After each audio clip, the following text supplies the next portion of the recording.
Hello, lovely people. I'm Debs. Welcome back to my channel, Raina Read Stuff. I am here in the book shack. I would like to welcome an influx of new subscribers that I have, thanks to my lovely friends MJ at Reading This Life and Pat from Book Chat with Pat. If you have come to this channel via theirs, welcome. I'm very grateful. I'm always grateful to my subscribers. So whether you are long-term or just arrived, thank you. It's Sunday, therefore it's my reading wrap-up. Been a bit of a week, hasn't it? I have read quite a lot this week, although I did have a visit to see the aging mother, whose birthday it was on Thursday, and she has decided, well, for the last couple of years actually, she's been reversing her age because she doesn't like it as it is. So she's decided that she's not 85, she's 58, which makes her a year younger than me, which is, slightly disconcerting. And obviously, we have national, global events that have been happening, and the less I say about those, probably the better. I will just say that at the beginning of this week, I decided it would be a good idea to read this. This is one of my collection of Oxford University Press very short introductions, and it's a very short introduction to American political parties and elections. So I started reading this on Monday. I read a bit on Tuesday, and Wednesday I decided that I wasn't in the mood to read about American politics anymore, so I'm soft DNFing that one. I'll come back to it at a later date when I feel more inclined to learn more about American politics. So what have I read this week? It's a bit of a varied bunch this week. That's not doing very well, is it? Let's pin that somewhere else. That might be slightly better. There we go. It's a bit of a varied bunch this week. For those of you who don't know, there are several challenges that I am currently embracing. I decided not so long ago that as much as I absolutely love reading events, I had been neglecting the stuff that I wanted to do. So the particular projects, long-term projects that I'm doing, there's a Read Around the World challenge. I have, less than a month ago, I turned 59. So in the run-up to my 60th birthday, I have decided to do a classic 60 before 60 challenge, which involves reading classics, but classics might not be quite as you imagine. Hopefully most of them should be. I am taking part in Historathon. I am taking part in the Reading Banned Books challenge.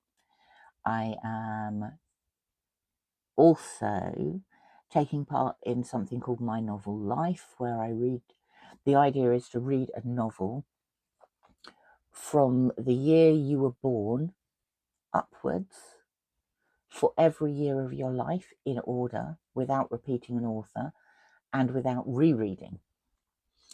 But other than that, I'm just reading what I like. Oh, and the Read What You Own challenge. The Read What You Own challenge, for very complicated reasons, I'm not doing 100 books this year. I have to do 125. And this is because of a formula I set for myself way back at the beginning of the year. So it's my own fault. I've got no one else to blame. I started a week early because I cheat. And actually I'm cheating with this week's reading as well, but we'll come to that later.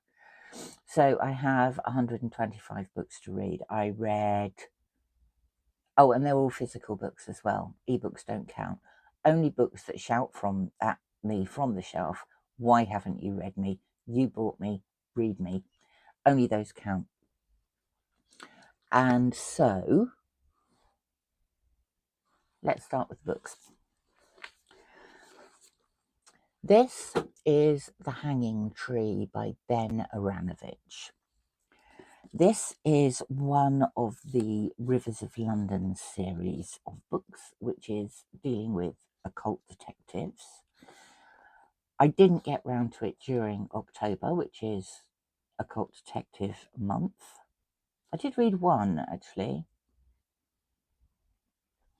So this is number 1, 2, 3, 4, 5, 6. This is number 6 in the series. Our protagonist is called PC Peter Grant, and he is assigned to the branch of the Metropolitan Police that deal with otherworldly, occult crimes. And in this one, it's called The Rivers of London because Grant has actually met the Rivers of London. The Rivers of London are women, Mother Thames and her daughters. And Peter is having an affair with one of the daughters. In this one, another of the daughters, Lady Ty, calls him and says there's been a death at a big posh apartment building near Hyde Park. And it was at a party and my daughter was there and you need to keep her out of it. So Grant agrees that he will go and try and keep Lady Ty's daughter out of any unnecessary problems. He promises her that she won't be accused of anything that she didn't do. And Lady Ty doesn't really care what she did or didn't do. She just wants her daughter kept out of things. Obviously, it's not going to be as easy as that. And in this one, we have not one but 2 supernatural task forces sent over from the US. We have the Rivers of London that are pretty much causing chaos. We discover the identity of the faceless man who has been a theme through these books since the very first one. Although you can read these individually. But we discover who he is. I won't tell you what happens to him, but we at least know what his identity is.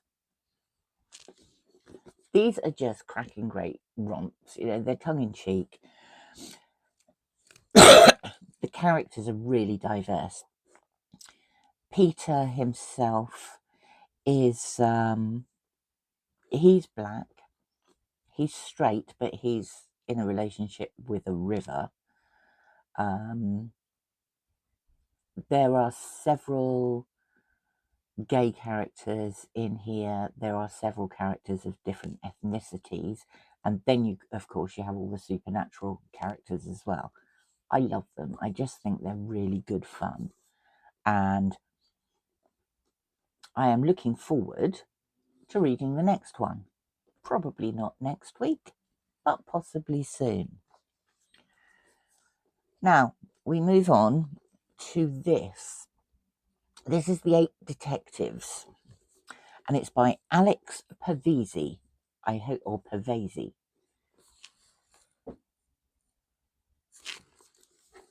Now, Mr. Parvesi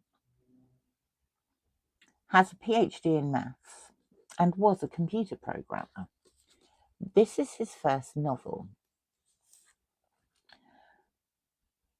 And this was really unexpected. Look, it's got a lovely step back cover. I like these. This was really unexpected. It says on the back, in the 1930s, Grant McAllister, a mathematics professor turned author, worked out that all murder mysteries follow a certain set of rules. And he hid those rules in a book of crime stories, and then he disappeared. Julia Hart has finally tracked him down. She wants to know what happened to him. So, what we have in this book are two pretty unreliable narrators in the shape of Julia Hart and Grant McAllister. We also have several short stories that are the stories McAllister wrote in the 1930s that were never published, but he did have copies bound and sent to a couple of people. He is now living on an unnamed island, Mediterranean, hot and sunny. Julia says she's an editor and her boss wants to reprint these short stories that McAllister wrote. So the structure of the book is really interesting. You have one of the short stories that was originally written, and then you have the pair of them discussing the short story and deciding what the mathematical formula for murder mysteries was hidden in that story. But then Julia also finds discrepancies in this story, which she discusses with him. And then you move on to the second story. So you have the second story in its entirety, and then they do the same thing again. And they do that with 7 stories. And at the end of it, Julia wants to unravel the mystery of McAllister himself, where he's been, why he disappeared, why he stopped writing. This was ingenious. I really enjoyed it. I enjoyed the separate short stories as short stories, but then they were woven together by these pieces in between. And by the end of it, you realise neither of your narrators is reliable, and it's really very interesting. I've not read anything quite like it before. So, 8 Detectives, Alice Parvesi. Now, one of the things I am taking part in this month is Chekhovember, which has been organised by a number of people, including James at Quaint Curious Volumes, Greg at Another Bibliophile Reads, and Alan at Big Hard Books and Classics. Week just gone, our reading was The Seagull, the play The Seagull, and this week the reading is The Cherry Orchard. So I read The Seagull on Monday, and I actually read The Cherry Orchard today. Both are rereads for me. And I also watched The Seagull, and I watched the version with Saoirse Ronan and Annette Bening. It's very good. Both of these are rereads. I love Chekhov. I particularly like his plays. I think I prefer The Seagull to The Cherry Orchard. The Seagull is... everybody in The Seagull is in love, but they're all in love with the wrong people. They're all in love with people who love somebody different. And that just makes it quite entertaining. And also we have a character who is an aging actress, and she's been very famous, but she's a bit brattish in places. She behaves like a spoilt child, and her son, who is aspiring to be a playwright, she won't give him his freedom. He is tied to her financially, and she just belittles him and what he's trying to do. I think it's a really interesting play. The Cherry Orchard I also like. Both have a theme of the decline of the aristocracy and the rise of former serfs who can become the nouveau riche.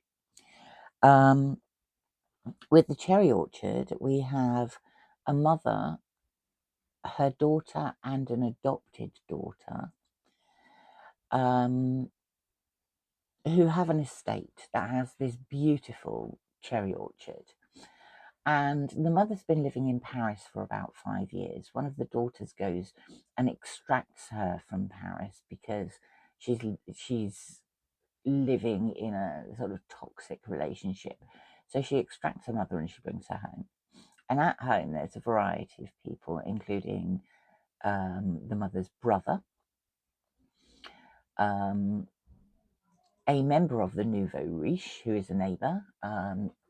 He has made a lot of money, but his father and his grandfather both worked at the estate as serfs until the Tsar abandoned serfdom, abolished it.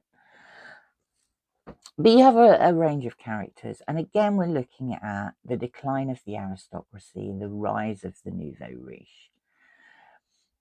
The problem I have with the Cherry Orchard is that Chekhov apparently wrote it as a comedy, and although there's farce in there, particularly the brother, who seems to be losing his mental facilities, says the most ridiculous things, often about playing billiards, and the daughters are forever trying to entice him to keep silent.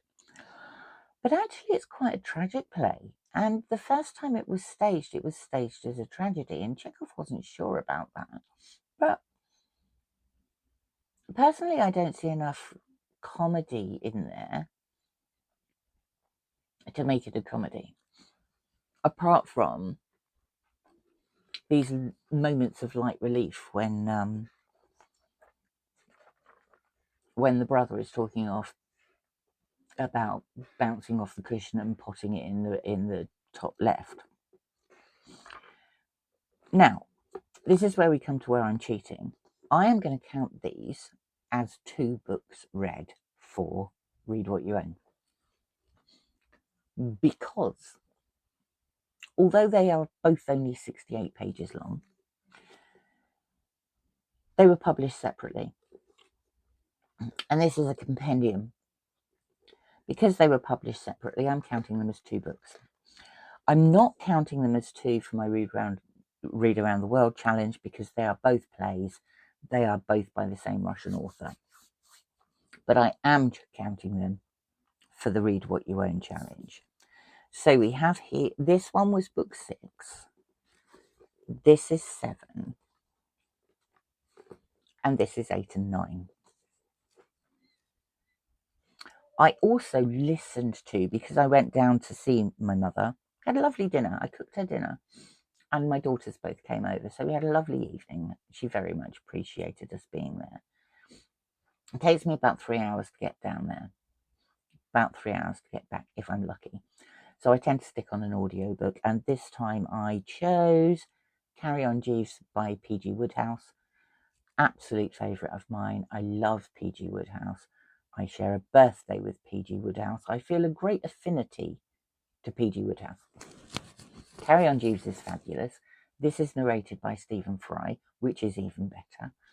And Carry On Jeeves involves quite long chapters, each taking a different one of Bertie Wooster's friends, who have some love problem. All Bertie Wooster's friends have problems in love. And it's just really good fun. You know, if you're in a state of, if you're feeling a bit down, as I was after the US elections, you can pick up P.G. Wodehouse and it just makes you smile. That's the purpose of P.G. Wodehouse. I love the books. And it's a long journey down and a long journey back. I have to hire a car because mine blew up recently. Not literally, well, sort of literally. And it's just a nice way to spend the time, especially when I'm driving down on my own. So that was a good one. Then I've got a couple of non-fiction books. These are both for non-fiction November, but also they fit in with the correct timeline for Historathon. If you don't know what Historathon is, it's a year-long reading event organised by Vin at Revenant Reads, and the year is divided into 4 quarters. You can read whatever history you like within that time period, and the current time period, which started in October and runs until the end of December, is the years 1820 to the present. So the first book I read was this, The Twins of Auschwitz. And this is a true story. It's a memoir by Ava Moses Kor. Ava Moses Kor was Romanian. Her family were rounded up. They were taken to Auschwitz, where her father, her mother, her 2 older sisters were dragged off in one direction, and she and her identical twin sister Miriam went to play with Joseph Mengele in his notorious twins research program, which just involved the most horrific things. At one point, Ava was injected with a disease. She doesn't know what disease, but it was meant to be a deadly disease. It was meant to kill her. And what Mengele did was infect one of the twins so they would die, and then kill the other twin once the first one was dead, conduct an autopsy on them, and figure out the differences between the one that was dead and the by fatal disease and the one they just killed. Ava, most annoyingly for their twins program, survived. But this is a really inspiring book. It doesn't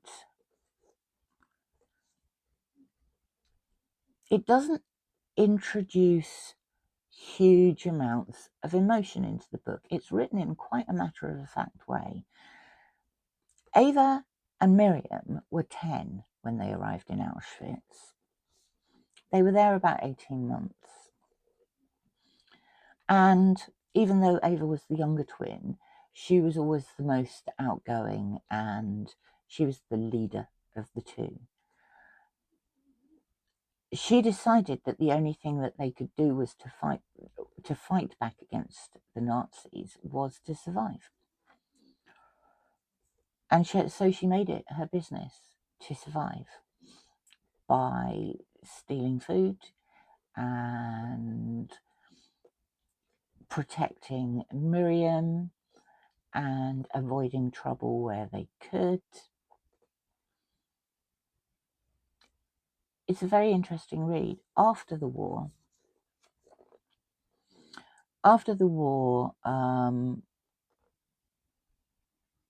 they initially went to Palestine. Well, they ended up in Palestine. They found their way home. These 2 11-year-old girls found their way home to Romania, where their parents' farm had been ransacked and the neighbours in the village had taken everything that they could. So they lived with an aunt for a while and then went to Palestine and lived with an uncle. And then Ava married and moved to the United States, where she became a spokesperson for the victims of the twins experiments by Mengele. And she eventually decided she was going to forgive the Nazis who had completely decimated the Jewish population. And then she got criticism from Jewish people for doing that. But in this book, she said that it made her feel free. She wasn't forgiving them on behalf of the Jewish population. She was forgiving them on behalf of herself, and it made her feel better. She gave lectures all over the world, and she took people on guided tours of Auschwitz. And there's a bit in here. She was quite elderly at this time, and she was taking a tour bus into Auschwitz, and they wouldn't let her in because she didn't have the proper license for a tour bus. And so she pulled up her sleeve and showed them her tattooed number on her arm and said, "Decades ago, you wouldn't let me out. Now, you won't let me in." Needless to say, she got in. It's an interesting book. It's an international bestseller. Many of you have possibly read it. And another one, the final one for this week, East West Street. I was about halfway through this last week, so I finished it off this week. This is by an international lawyer called Phillips Sands. He's a human rights lawyer. And he was invited to the Ukrainian city of Lviv in 2010 to give a talk. While he was there, he decided to start investigating his family, who were from a place not far from Lviv called Zolkiev. Now, this book features four main characters whose lives all overlap in some way, often due to their place of birth or something like that. We have Hirsch Lauterpacht, who was a professor of international law, and he was born in Zolkiev.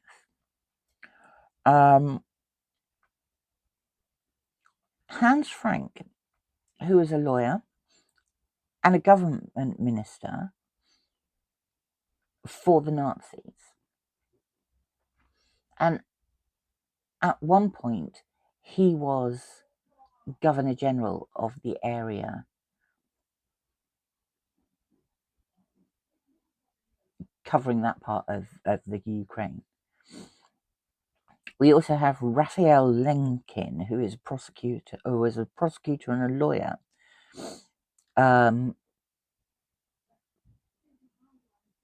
He also studied at the same place as the others. And then we have Leon Buchholz, who is Philippe Sands' grandfather, who never spoke about the Second World War, what happened. He was born in Lemberg.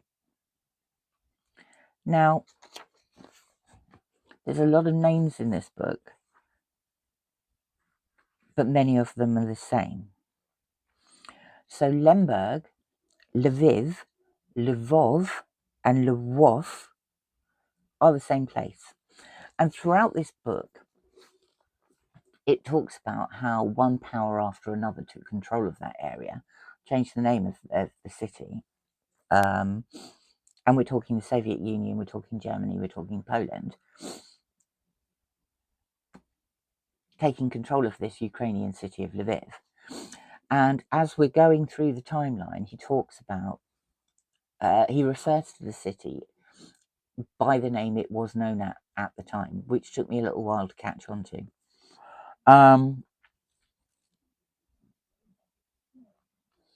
These people, two of the lawyers ended up at the Nuremberg trials after the end of the Second World War, and the Governor General ended up in the dock. One of the lawyers developed the term genocide, and thought a group of people could be responsible for the destruction of a group of people. The other lawyer was very much about individual human rights and refused to use the term genocide. He was talking about individuals taking responsibility for their own actions and killing individuals. He didn't think you could put all these people together. You were doing them an injustice if you lump them all together in one group. So it was very interesting. The two of them together, in this one, Ava Moses Core refuses to call her, what do you say? What's the word I'm looking for? Her attackers, I suppose. She refuses to call them Germans. She always refers to them as Nazis, making the distinction between that particular group of people and Germans as a whole. One of the lawyers in this does the exact opposite. In fact, at one point, someone says that Germany should be guilty for these crimes for 1,000 years. It's interesting to see the two takes. This won the Bailey Gifford Prize, which is a prize for non-fiction, and this one's an international bestseller. So that's my list for this week. I had a good reading week, actually. Now, for next week, I thought I'd do something for the My Novel Life Challenge. The next date on my list is 1970. So I've got Agatha Christie, Passenger to Frankfurt, published in did I say 1960? I meant 1970. Whatever I said, I meant 1970. So that was published in 1970. This one, I'm just desperate to read. Lars Mitting, The Reindeer Hunters. It just looks really good. And then I've also hooked out this, The Bastard of Istanbul. And this deals with the Armenian genocide, although it's a novel.